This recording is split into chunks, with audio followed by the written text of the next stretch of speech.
This channel's so messed up.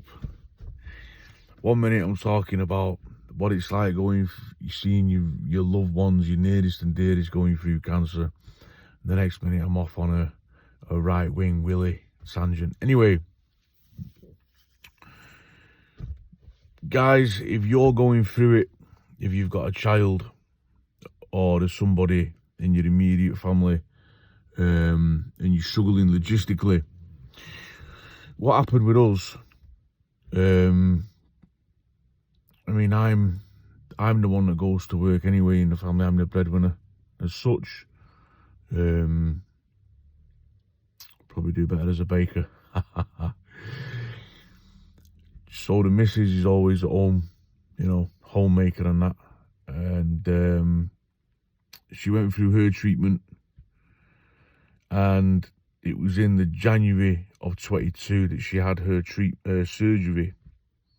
So I worked the first 5 or 6 days of January and then had the rest of it off to take care of her and, you know, the house and the kids and everything that she normally does. And that's when the little man was diagnosed. Anyway,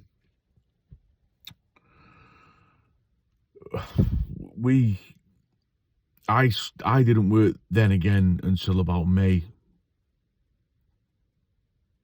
Yeah, April, May, end of April, May of 2022. So at some point I had to go back to work. You know, your bills doesn't stop. Nothing stops to wait for you. No matter what you're going through, no matter how heart-wrenching, nothing like that will wait for you.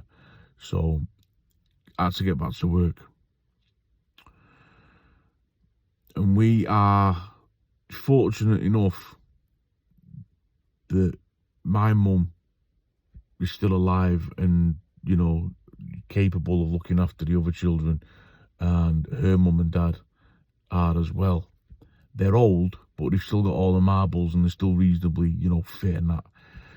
So what we would do is she would spend a lot of time in the hospital with little Ozzy.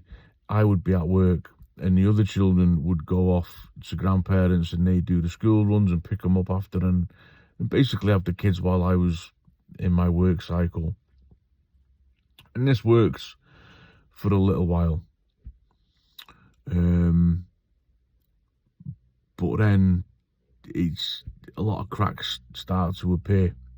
You can only do that for so long because we shielded our other children a lot from what was going on. But kids are so observant, they see and hear things you don't think they see and hear. And because they can't process it, a lot of the time they don't bring it up.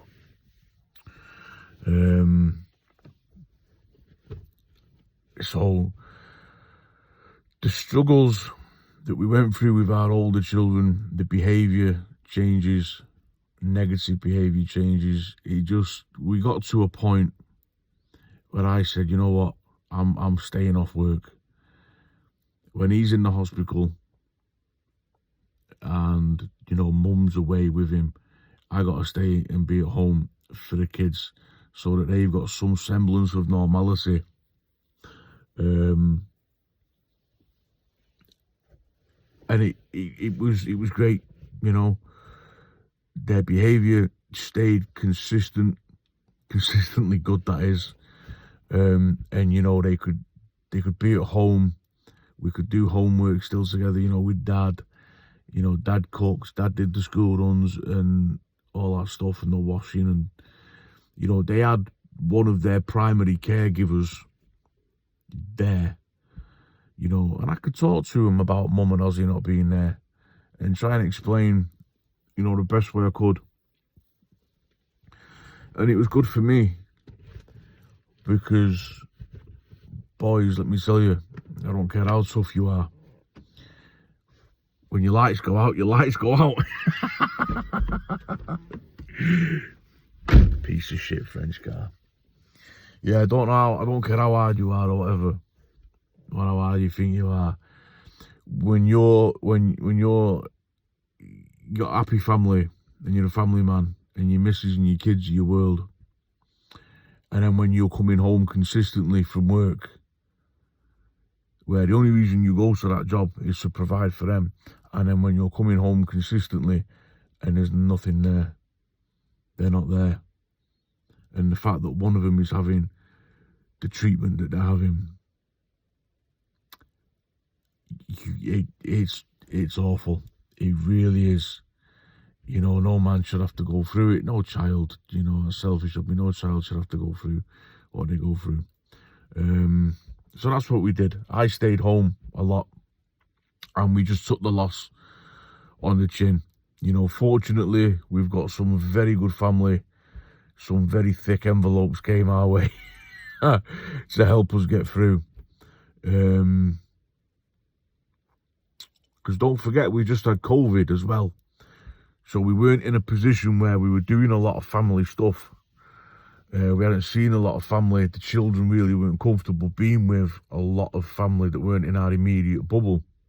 So it's not like everybody could just say, I can pick the kids up on this day and come back home until you get home from work. It didn't happen like that. So, but, you know, what they made up for, what they lacked in person, they made up for with financial contributions, and we'll never be able to pay them back. The amount of money that we were given, and they don't want it back. That's the thing about family. You know, they don't lend money, they give money. We're just so fortunate, and that's not lost on me. You know, the fact that Claire could go and she was in the hospital and she didn't have to worry about, you know, how we're eating or how she's eating, because we could do supply runs, you know, and stuff like that. Families come together. You know, it's never lost on me, the support network that I've got. You know, I had a fucking rough childhood, I really did. And people that meet me, you know, they might think I'm a bit rough around the edges still. But one thing I've got is I've got an immediate support network there that I can call on at any time. And I can, you know, and they can as well with me. You know, anybody can, my family can call me, and I'm there if they need me for anything. If they want to talk, if they need a sofa moving, if they need a body burying, anything. You know, so guys, I really feel for you. I really do. Other parents going through this, you are never far from my thoughts. Never. Parents that I've got to know that have lost their children, Jesus. Like, I know a woman, I won't say her name, but I'll say the name of the child she lost, Leah May. And that couple, that was their only child. And when you lose a child like that, and it's your only child, I cannot imagine what they have been through. You know, I used to see this woman at work, and I used to think, how are you still on this planet, never mind at your place of work? Some stuff in there.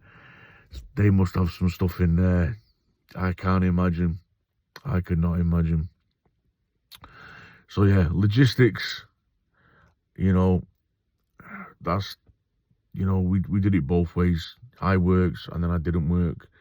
And you just, I think what I'm trying to say is, you will rapidly find out that you have to put your family first. The rest of your family, your other children, they have to come, you know, before you, before your needs, before your financial needs.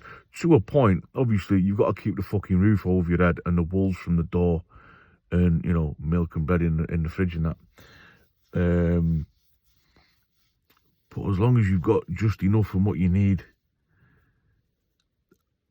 our 7-year-old still has nightmares about Mummy and Ozzy not being there. It's hard to talk about. It's really hard to talk about. You know, he still wets the bed. And I told you in another video, there going to be lights again. Put 50p in the meter. I told you in another video about, I hide in the car when I do these videos, so I don't want nobody to hear me talking about this stuff. Strange, aren't we, men? Strange creatures. Yeah, I did that video. I think it was the first one about my nightmares, you know. And I couldn't cope with it. I really couldn't. I had one that still haunts me. I had one that will haunt me until I take my last breath. And, you know, when you see your 7-year-old struggling with the same shit, you know, sometimes I think I haven't even had cancer myself. And look at what it fucking does to people, you know. They say don't need it, 1 in 2 people get it. We all get it. We all get it. When it's your partner, your parent, your child, we all get it. So, fuck cancer. That's my Wednesday rant. And, yeah, just logistically, guys, do what's best for you. Do what's best for your other children, okay? Fuck the money. Money you get later, you can go get money after. Anybody that's going through it, my sincerest best wishes and good luck.